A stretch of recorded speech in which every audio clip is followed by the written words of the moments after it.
uh,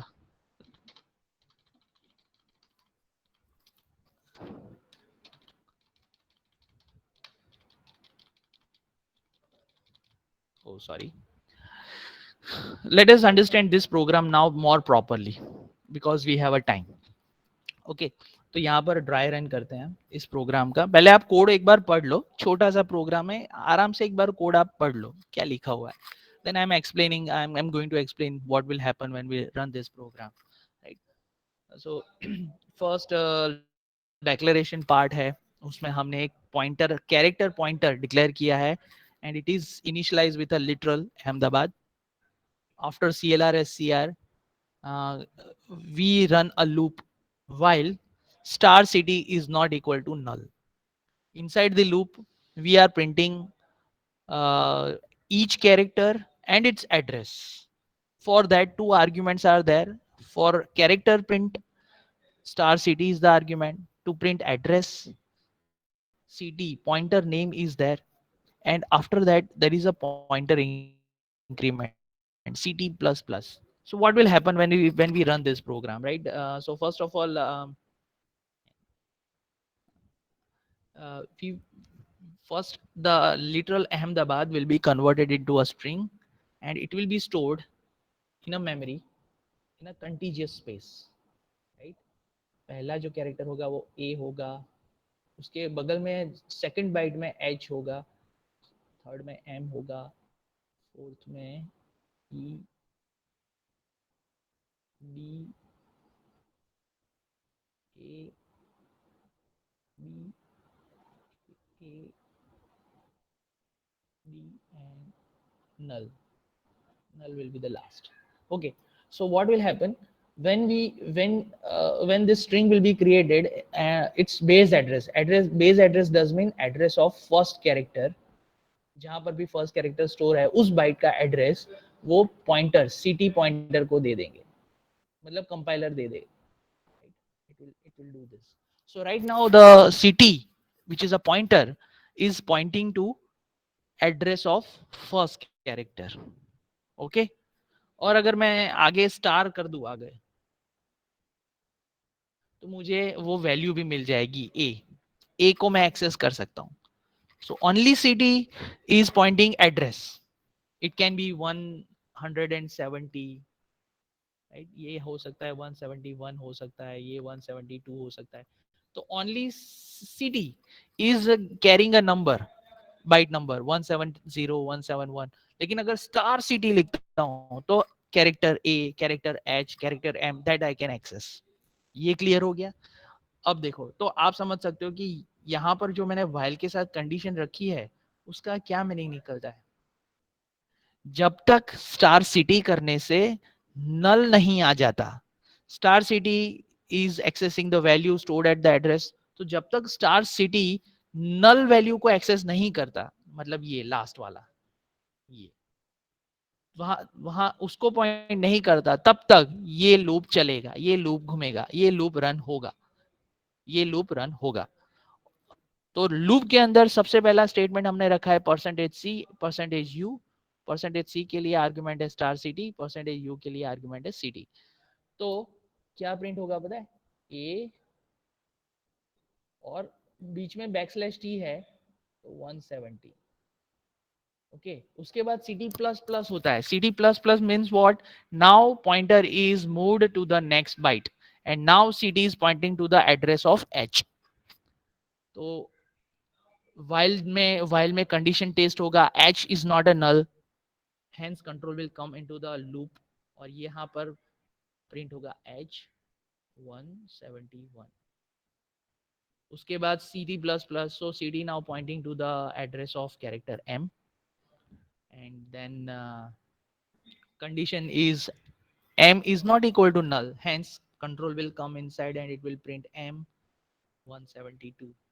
So this way it will print till star city becomes or city points to the address of null, right. जैसे ही star city यहाँ पर होगा वो नल हो जाएगा, तो लूप ब्रेक हो जाएगा और ये प्रोग्राम खत्म हो जाएगा, right. Let us run this program. I have this program with me.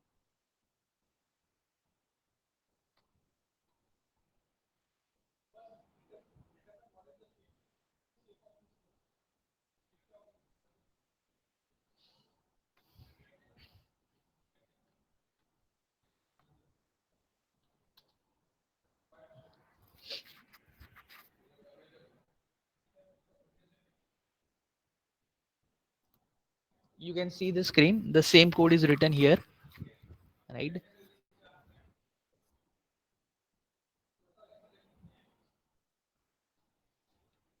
Yes. So let us run this. Hello sir. हाँ. सर वो star city is not equal to null, वो पता नहीं चला अभी तक. Okay.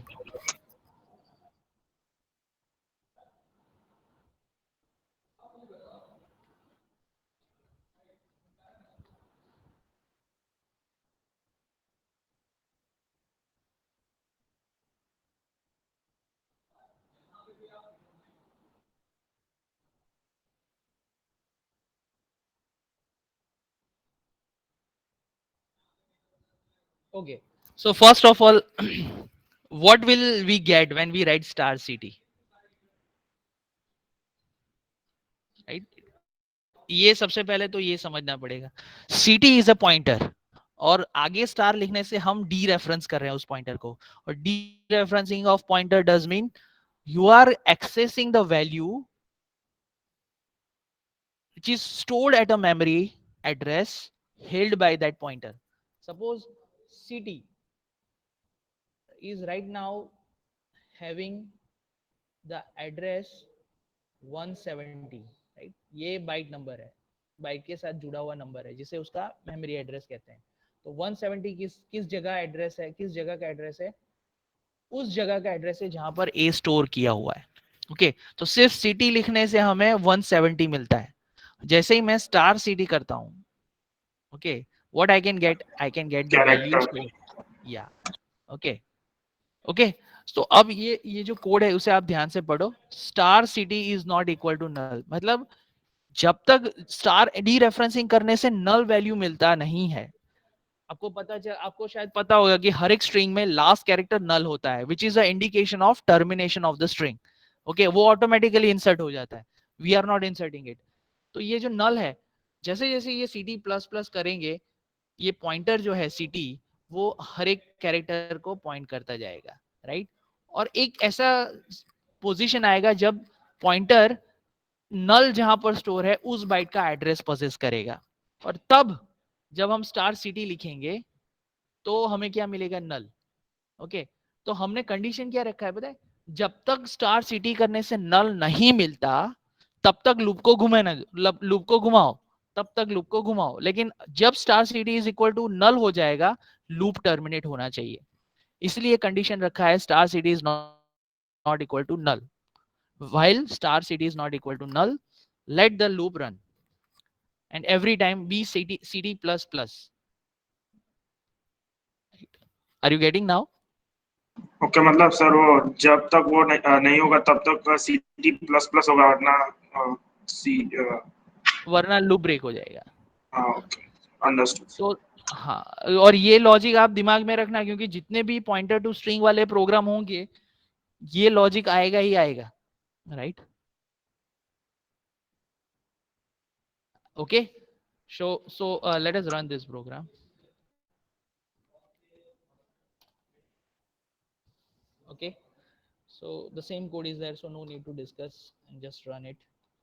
You can see Ahmedabad, each character and its address. So जो simplicity लिखते हैं हम, तो वो पॉइंटर है और पॉइंटर का वैल्यू एड्रेस होता है, और स्टार सिटी लिखने से उस एड्रेस पे जो वैल्यू स्टोर्ड है वो मिलता है. ये आपके दिमाग में होना चाहिए.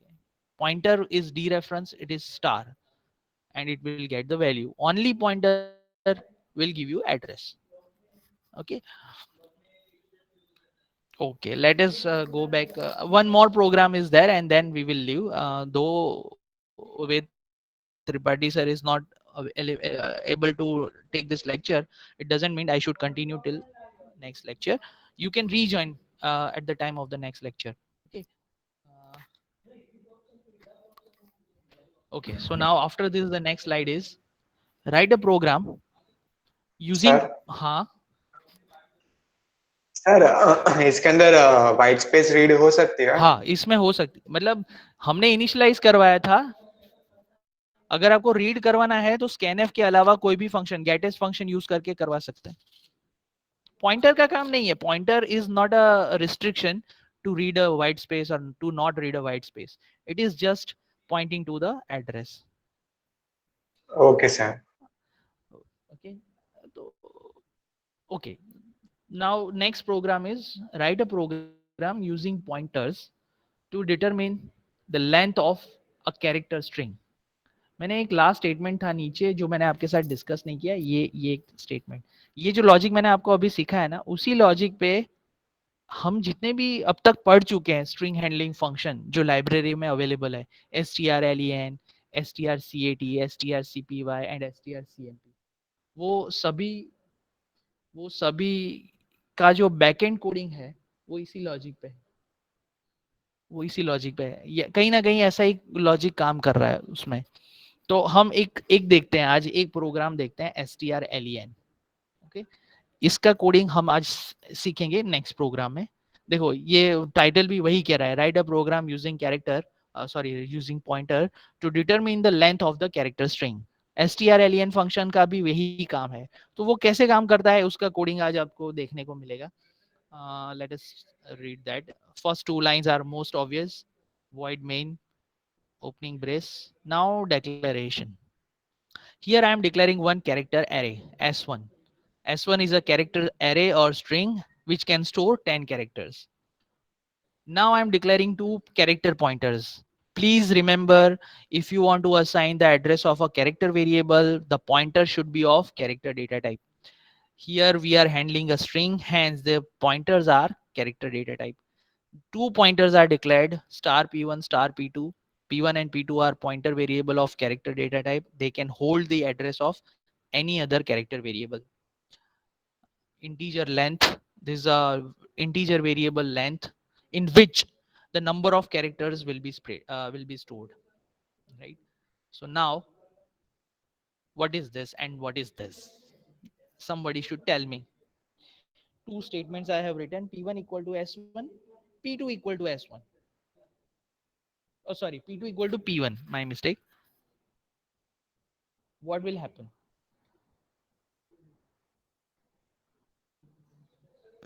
सर S1 जो वेरिएबल है वो सर P1 में इनिशियलाइज हो जाएगा और जो P1 जो मिलेगा वो सर P2 में हो जाएगा। इवेंचुअली p2 में क्या जाएगा? p2 में क्या जाएगा? S1 P1. s1 S1. s1 so in eventually it is p2 is also possessing p1 equal to s1 लिखने से s1 स्ट्रिंग का एड्रेस p1 को मिलेगा।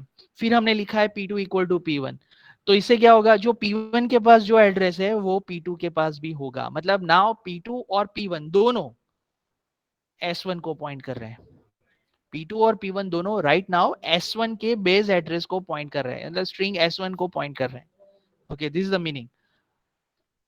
And now you are asked to enter any string, क्योंकि उसका आपको length पता करना है। Length of string means how many number of characters are there in that string. तो gets function is used to read the string. तो यहां पर क्या है, आप व्हाइट स्पेस भी रीड कर सकते हो। देन ये लॉजिक अब मुझे किसी को बताने की जरूरत नहीं है। While star p2 is not equal to null, right? अब समझ में आ गया सबको ये क्यों लिखा हुआ है। जब तक p2 जिस एड्रेस को पॉइंट कर रहा है वहां डीरेफरेंसिंग करने से नल नहीं मिलता, तब तक ये लूप घूमता रहना चाहिए। Okay, inside of that p2 plus plus. ये हम p2 को क्यों आगे ले जा रहे हैं, p1 को क्यों आगे नहीं ले जा रहे? हम क्या लॉजिक यूज करने वाले हैं इसमें पता है? हम क्या करेंगे, हमने एक स्ट्रिंग डिक्लेयर की है s1, okay, जिसके लिए हमने चलो 4 कैरेक्टर का एक स्ट्रिंग डाला हुआ है। s1 हैज 4 कैरेक्टर्स से a b c d, okay, और बाय डिफॉल्ट लास्ट में नल आ जाएगा, नल वो इंसर्ट कर देंगे। ओके, तो हमने क्या किया प्रोग्राम के बिगिनिंग में, p1 is also pointing to the first character and p2 is also pointing the address of first character। फिर हम क्या कर रहे हैं पता है, हम p2 प्लस प्लस कर रहे हैं, मतलब every time the loop will run p2 will go ahead, P2 आगे आगे आ जाएगा, आगे आगे जाएगा, आगे आगे P2 का वैल्यू जाएगा, and there will be one place when P2 will point to an address where null is stored. तो जैसे ही स्टार P2 होगा, null मिलेगा, लूप खत्म हो जाएगा. तो when that loop will terminate, P2 will have the address of this byte. I repeat, when loop will terminate, P2 will have address of this byte, but P1 is still pointing to A or this location. Okay, तो अब मैं P2 minus P1 करूं, अगर P2 minus P1, तो मुझे क्या मिलेगा पता है? The number of characters between P2 and P1. Are you getting this logic? Sir, please can you repeat this? Yeah. See, initially when we initialize P1 and P2, both were pointing to the address of first byte. लेकिन हमने loop बनाया, ये loop, और इस loop में हमने क्या किया?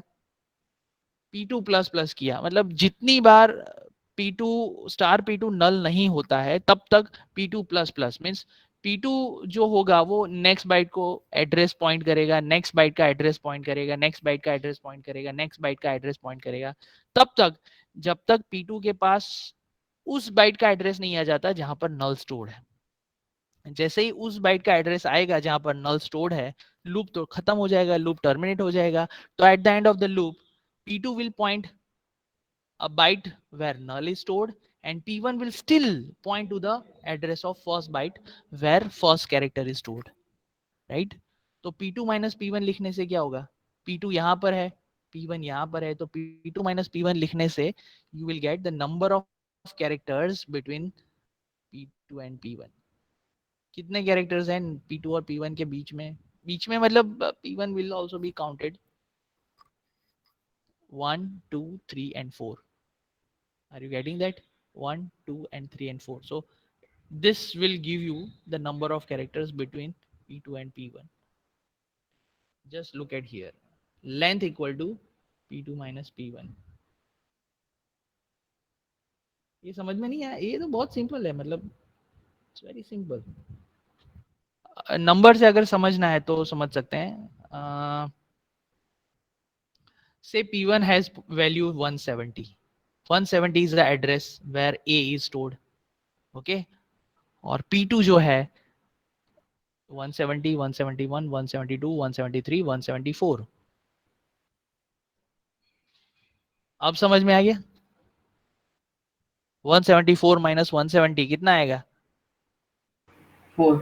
हाँ हाँ, समझ में आ गया? सर आपने ये तो कभी सीखा ही नहीं, मतलब ये आपने बैन नहीं करवाया था कि एड्रेस टू एड्रेस, मतलब मैंने ही आपको बोला था कि ये गलत है, P1 प्लस P2 ये गलत है, ये रॉन्ग है भाई. ये मतलब एक एड्रेस है 170, दूसरा है 174, उसका समेशन करने से तो कुछ और ही निकलेगा. तो यहाँ पर क्या चेंज है पता है? यहाँ पर हमने P2 माइनस P1 करवाया है only in one condition that P2 and P1 are pointing to elements of same array. ये स्टेटमेंट अगर सही है, अगर है तो P2 minus P1 है, otherwise P2 minus P1 is not possible. I repeat the statement: if P2 and P1 are pointing to elements of same array, then it is possible to write P1 minus P2 or P2 minus P1. But if they are pointing to two different variables, then P2 minus P1 is not true, is not true, is not true, right? P2 minus P1 is possible only when both the pointers are pointing to elements of same array, तो possible है, otherwise नहीं. ठीक है, तो यहाँ पर length equal to P2 minus P1 लिखने से आपको नंबर ऑफ कैरेक्टर्स मिल जाएंगे that you can get printed, get ch and it will run. I hope you know strlen का काम क्या होता है. strlen s लिखेंगे तो वो नंबर ऑफ कैरेक्टर्स जितने उसमें स्टोर होंगे उसका नंबर देगा आपको. तो ये प्रोग्राम भी वही काम करेगा. ठीक है, चलो रन करके देख लेते हैं. आगे निकल गया.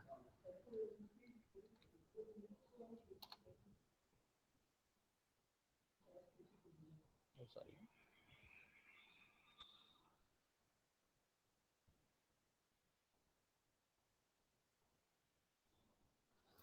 look at the code. It's the same code which we were discussing, right? While star p2 is not equal to null, p2 plus plus length equal to p2 minus p1, right? तो चलो इसको run करते हैं. Now you tell me any string, I'll enter and you predict the length and then we will run. मतलब उसका output देखेंगे.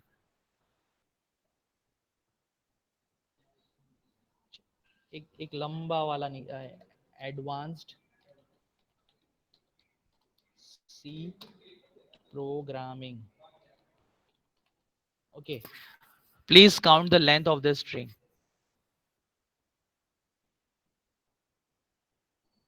अगर आपको ठीक से दिख रहा है, अगर दिख रहा है, is it visible? Yes, Yes, sir. sir. 22. 20. 22. 22. सी जो बीच में स्पेस होता है ना, उसको भी काउंट करना पड़ता है, और अगर उसको काउंट करेंगे तो 22 आ रहा है. 20. Okay, so let us enter. अब मैं एंटर दबाऊंगा, आ जाएगा. ठीक है. Okay, 22. So many students give the correct answer. Null consider नहीं होता है इसमें. So this are the logic. मतलब हम अब तक जितने भी यूजर डिफाइंड मतलब सॉरी लाइब्रेरी फंक्शन यूज कर रहे हैं ना, इनका बैकएंड में कोडिंग होता है जो हम नहीं करते. जैसे printf फंक्शन जो है, उसका भी इस तरह से कोई कोडिंग होगा. Even I don't know exact coding of printf function, but it will be there and accordingly it gives you the output. तो सी का सबसे प्लस पॉइंट जो है, इसमें बहुत सारे इनबिल्ट फंक्शन है जिसको आप यूज करके प्रोग्राम बना सकते हैं. It will reduce the length of the program. If suppose inbuilt functions are not available, you can create your own and you can put it in the library. इसीलिए हमने user defined function भी सीखा है. ठीक है. So that's all. Right now I'm stopping here because too much bombarding from C side is done. Take a rest and be there in the next lecture, right? You can leave and I'm also leaving. Thank you. Thank you, sir. Thank you, sir. Thank you, sir.